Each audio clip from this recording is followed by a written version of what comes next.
Hai guys, Bitcoin kemarin melakukan dump dan sampai ke harga 61.500.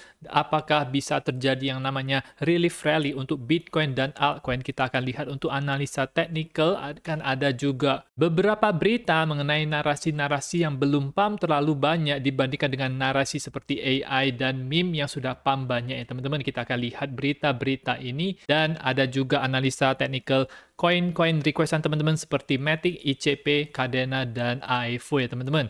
Jangan lupa klik like, subscribe, gunakan link-link yang ada di deskripsi untuk mendukung channel saya. Kita akan mulai dulu dengan Bitcoin di time frame daily-nya. Kemarin itu buka dari 67.500, kemudian terjadilah dump, turun dalam jumlah yang cukup signifikan, itu sampai ke 61.500. Dari low ini kita bisa melihat adanya sedikit recovery, itu kita sekarang berada di harga 62.300-an. Secara 3 harian kita bisa melihat kalau ini ada potensi bearish crossover yang bisa terbentuk di MACD-nya, tidak ada bearish divergence di RSI-nya, tetapi dari price action sendiri ini kita sudah ada 2 candle 3 harian yang tertutup dengan merah seperti ini, jadi ini adalah hal yang perlu kita waspadai. Dan dari level Fibonacci retracement sendiri, kalau misalnya kita ukur, maka kita sekarang sudah melewati Fibonacci 23,6 ke bawah dan ada Fibonacci 38,2 itu di 60.400 itu belum kena.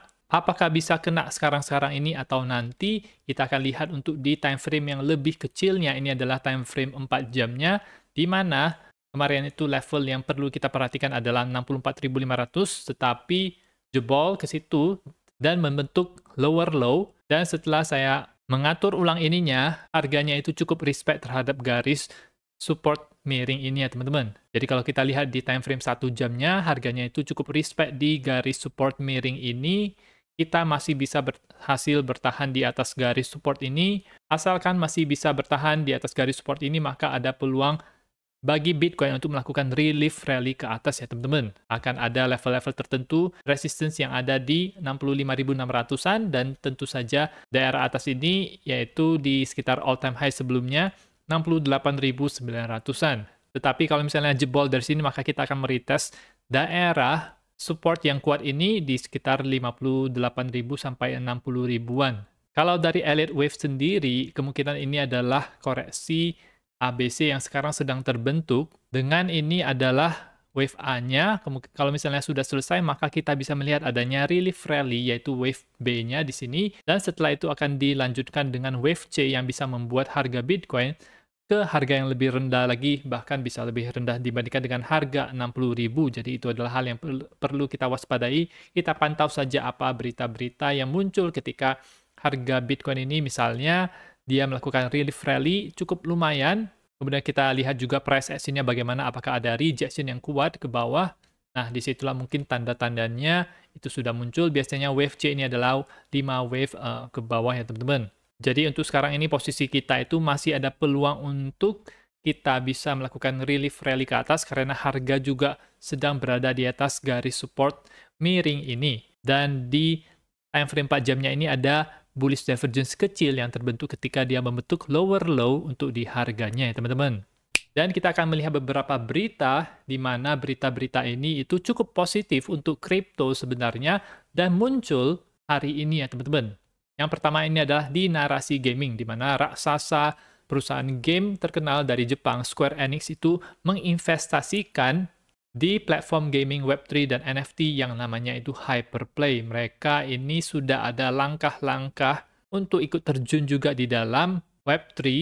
Salah satu contohnya adalah game Symbiogenesis yang mereka sudah luncurkan. Nah, ini mereka invest di dalam Hyperplay. Hyperplay ini adalah semacam platform distribusi game, jadi seperti Steam dan Epic Games, tetapi tampaknya mereka akan fokus kepada game-game Web3, sehingga menurut saya ini adalah langkah yang tepat bagi Square Enix, karena game-game Web3 ini akan suatu saat booming dan dimainkan oleh banyak orang, seperti peralihan dari game-game PC atau konsol itu ke game-game mobile, di mana kondisi sekarang yang lebih populer tentu saja adalah game-game mobile. Dan di kedepannya berpotensi game-game Web3, di mana kalau teman-teman bermain game tersebut, teman-teman bisa mendapatkan penghasilan melalui game tersebut.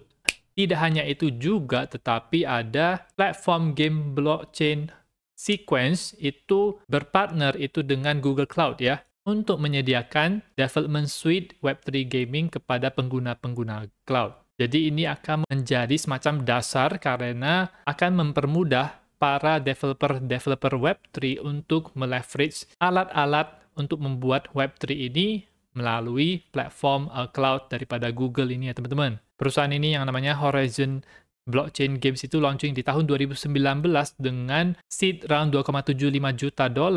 Ini tahun 2022 itu sudah mendapatkan $53,3. Mereka ada game NFT Skyweaver. Dua berita yang muncul bersamaan mengenai narasi game, sehingga menurut saya narasi gaming, metaverse, NFT itu bisa menjadi narasi selanjutnya ya teman-teman, setelah kita melihat adanya pump yang keras di narasi AI. Dan narasi selanjutnya itu adalah narasi tokenisasi. Bank Signum itu akan mentokenisasi $50 juta kepunyaan Matter Labs untuk transparansi. Nah, Signum ini yang berbasis di Swiss itu akan menginvestasikan $50 juta itu ke liquidity fund Fidelity Institutional atas nama kliennya yaitu Matter Labs. Ini adalah salah satu strategi jangka panjang daripada Matter Labs yang mana uangnya tersebut akan ditokenisasi ya teman-teman. Akan ditokenisasi di mana? Yaitu di Layer 2 Ethereum zkSync. Salah satu langkah yang besar untuk di dunia RWA, dunia tokenisasi. Tidak hanya itu juga, tetapi ada Hyperledger Foundation itu yang menyambut kedatangan Citi yang bergabung di dalam grup mereka. Ada dua yang baru saja bergabung yaitu Citi dan Brazilian Development Bank sebagai member foundation yang baru. Nah, Hyperledger ini itu apa? Hyperledger Besu ini adalah salah satu software yang paling banyak diadopsi untuk tokenisasi aset. Jadi langkah daripada Citi dan bank dari Brazil ini itu adalah langkah strategi karena mereka melihat adanya masa depan di narasi tokenisasi ya teman-teman. Dan yang terbesar di antara semuanya itu adalah BlackRock. Kita akan lihat apa yang mereka lakukan, bukan apa yang orang-orang itu katakan. BlackRock baru saja memulai tokenisasi aset dengan di-launchingnya Digital Liquidity Fund. Tahun 2023 sebenarnya mereka sudah membuat fund ini, tetapi mereka belum launchingnya. Nah, ini itu mereka sudah launching dan fund ini akan ditokenisasi di blockchain Ethereum. Jadi ini adalah token ERC20, namanya adalah BUILD dengan DL-nya itu terbalik, jadi seperti HODL, yang memiliki satu pemegang saja dan market cap-nya itu masih nol ya teman-teman, karena baru awal-awal. Ini kita bisa cek itu di Etherscan, dan kelihatan kalau di 4 Maret itu ada penerimaan uang sebesar 100 juta, itu merupakan investasi minimum yang bisa ditawarkan menjadi sekuritas. Menurut Larry Fink sendiri, setiap investor, kamu dan saya pasti akan memiliki sebuah angka, yaitu angka identifikasi, jadi seperti ID, akan mencegah, menyelesaikan masalah aktivitas-aktivitas yang mencurigakan di market obligasi saham dan digital dengan melakukan tokenisasi ini. Ini adalah langkah awal yang besar menurut saya. Jadi kita jangan lewatkan narasi RWA ini. Saya sudah sering sebutkan di video-video sebelumnya. Koin-koin RWA yang berpotensi, teman-teman juga bisa cari di kategori di CoinGecko dan lihat kategori real world asset, dan teman-teman bisa lihat apa saja koin-koin yang ada di sana. Ada beberapa koin RWA yang cukup bagus menurut saya seperti Ondo, kemudian ada CFG, Centrifuge, dan lain-lain.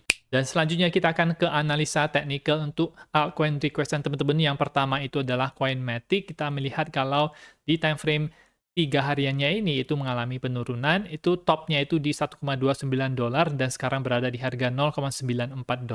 Dia ini bounce daripada Fibonacci Golden Pocket-nya kalau kita ambil dari swing low di sini dan swing high di sini. Di MACD-nya itu berpotensi untuk melakukan yang namanya bearish crossover, dan ada bearish divergence di RSI-nya juga. Jadi tampaknya kita sedang mengalami koreksi untuk Coinmatic. Di time frame yang lebih kecilnya itu yaitu di time frame 4 jam, kita melihat adanya sedikit bounce itu dari support itu di harga $0,91 ya. Jadi ada support di daerah sini, kemudian dia mencapai ini, ada juga support yang ada di sini. Nah, dia berhasil bertahan, tidak ke bawah-bawah lagi, harga Bitcoin juga lagi bounce sedikit kemudian sideways, sehingga ada potensi bagi koin Matic ini untuk bisa bounce dulu karena ini cukup cepat ya ke bawahnya, ke bawah seperti ini. Kalau misalnya low-nya itu sudah in, maka itu kita bisa semacam melihat beberapa level di mana dia akan melakukan retrace sebelum dia melanjutkan pergerakan ke bawah.